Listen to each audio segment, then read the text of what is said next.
Did you know that so many aspiring children's authors shy away from using dialogue in their beautiful children's book? So I created this video with 5 things we can do to instantly improve our dialogue.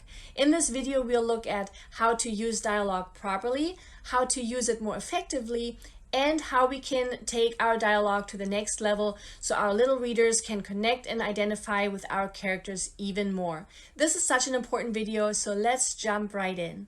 Hi there, I'm Eevi, an award-winning children's author and ghostwriter over on eevijones.com and the creator of Children's Book University. I create videos specifically for children's authors, so be sure to subscribe so you don't miss my weekly videos. First, let's look at what dialogue is, what it is there for, and how to use it properly. A dialogue is a conversation between 2 or more people and consists of usually 2 parts. 1, the conversation part itself of what is being said or spoken, and 2, a small phrase or attribution that indicates who the speaker is and that lets our readers know that something is about to be said. For example, did you eat the cookie? Asked Sarah. Here, did you eat the cookie is what is being said, and the phrase asked Sarah is the dialogue tag in the sentence. Dialogue tags are great because they describe to little readers what is happening and who is talking, and they can bring so much color to our story. So let's look at where these dialogue tags can be placed, how we should use them, and how they can really take our conversation to the next level. Dialogue tags can occur in 3 different positions: before the dialogue, after the dialogue, and in the middle of the dialogue.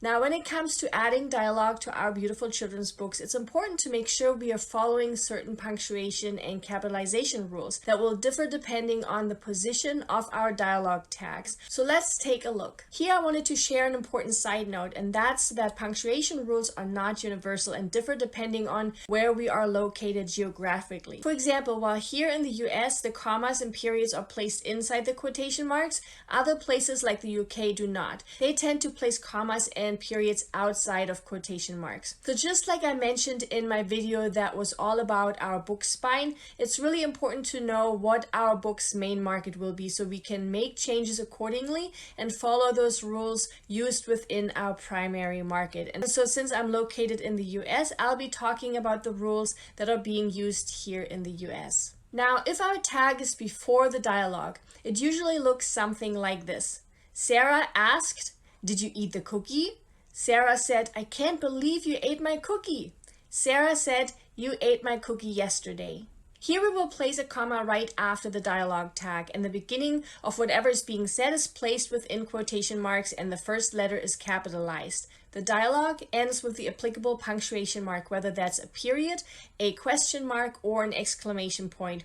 And this final punctuation mark is placed inside our quotation marks. If our tag is after the dialogue, it usually looks something like this.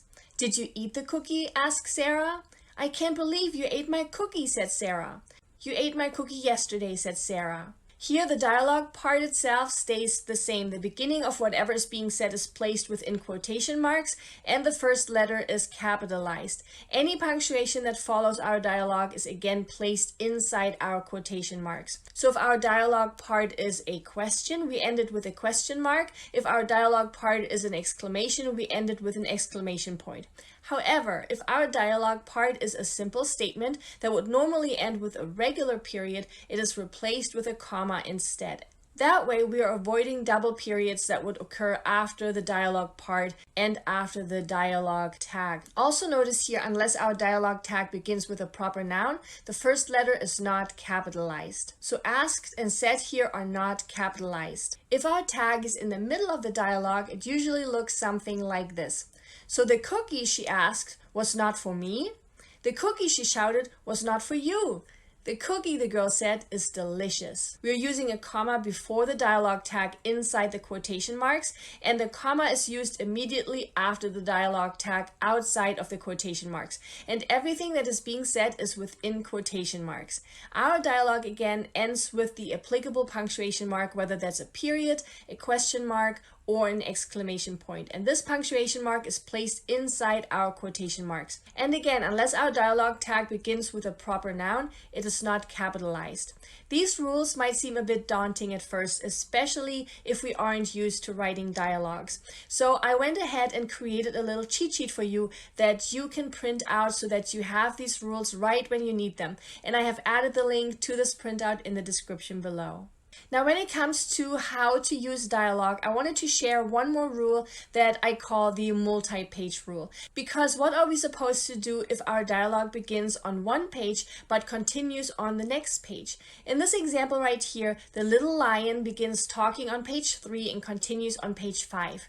Excited about the new book, the lion said, "I cannot wait to read this book to all my friends. They are going to love this story."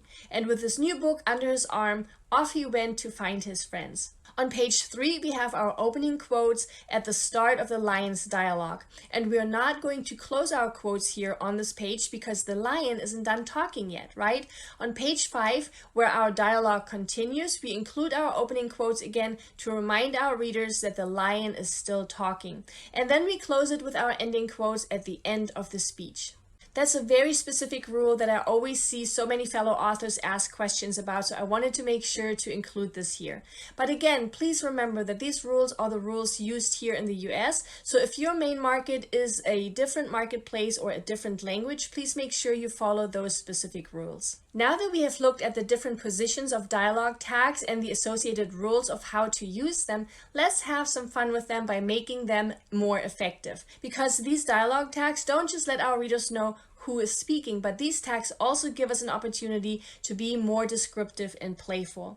The most common way we let readers know that something is about to be said is with something like this. Sarah said, "This looks great," or Grandpa said, "It's really cold." Or we add the said part after what has been said. "This looks great," Sarah said.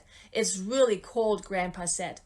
Now, what often ends up happening, especially for new authors, is that we use the same action word over and over again, meaning the only way we introduce whatever is being said is by using words like said and asked. And because this truly happens so often, I actually sat down and created what I call my proprietary weaving dialogue technique a few years ago that provides us authors with a list of 50+ different ways of leading up to whatever is being said. So let's say I'm about to say something. Now, instead of simply saying "Eevi said" over and over again, here are some great alternatives.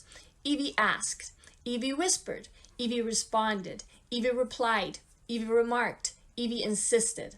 So using different action words here is great because besides changing up our language, we are also letting our readers know how our characters might be saying whatever they are saying. By using situation-specific words, we can share how the character might be feeling. And to take that even further, my proprietary weaving dialogue method adds words that help describe the action words even more, which we can see in this third column right here. And so we can say, Eevi said quietly, or Eevi said gently, or Eevi whispered softly. And so by using my weaving dialogue method, we have so many new and fresh options that can really help us make our story even more dynamic and colorful. And looking at my table right here, we can really create our own options by mixing and matching the second column with the third column. I went ahead and added that list in the description below for you as well, so you have access to that as well. Now, our dialogue tags can be as simple or as colorful as we want them to be. The number one thing we want to accomplish with them is to let our little readers know who is talking. So when working on our sentences, my number one dialogue ninja tip is to always ask ourselves this question right here. If I were to read the story for the first time, would I know who is talking? And would I know how it is being said? If we can infer these two things from our dialogue and our dialogue tags, then we are good to go. Number 4 is to remember our little reader's age. Something dialogue is really great for is that it can help our readers connect with our characters. The way we talk or the words we choose say so much about us and help others identify with us. or not, right? And so especially for children's books, we will always want to remember our target age group or our target audience and how the kids of that age group are talking. How would they say things? What words or expressions would they use? If we keep these questions in mind and let them guide us whenever we are writing dialogue, our story automatically becomes so much better already, because we are helping our readers identify or connect with our story's characters. Which leads me to number 5, which is to consider using more dialogue. Instead of telling our readers what our book characters are saying or thinking, we can let them do the actual talking, whether that's in the form of a monologue, dialogue, or thoughts. Because again, using dialogue gives us an opportunity to weave in the language kids are using, and this in turn makes the story a lot more dynamic and also allows the readers to really get to know our characters. So let's look at an example. The original text reads something like this. I told my best friend Kyle about the conversation I just had. Now the text with the dialogue could read something like this. You won't believe what just happened, I blurted out as soon as I saw my best friend Kyle. Both texts express the same or something similar, right? But the text that contains actual dialogue is a lot more dynamic. And the reason it feels more dynamic is A, because we're using language that kids would be using when they are talking to each other, and B, because we're using action words that help us convey how the one that does the talking is feeling that very moment. And that really helps us draw the readers in a lot more. And that will always make our story even better. Using dialogue in our stories can make such a big difference, especially if we do it in a creative, enriching, and colorful way. And I really hope that with the help of this video, you'll be able to achieve just that. And again, if you need help remembering these rules, or if you need some ideas for alternative descriptive dialogue tags, make sure you save your cheat sheets that I have shared in the description below. I hope you found this video really helpful. Please give it a thumbs up and subscribe if you haven't yet. It really encourages me to keep making free videos for you just like this one. Here's to your own dialogue that will really help draw your little readers into your story. Bye!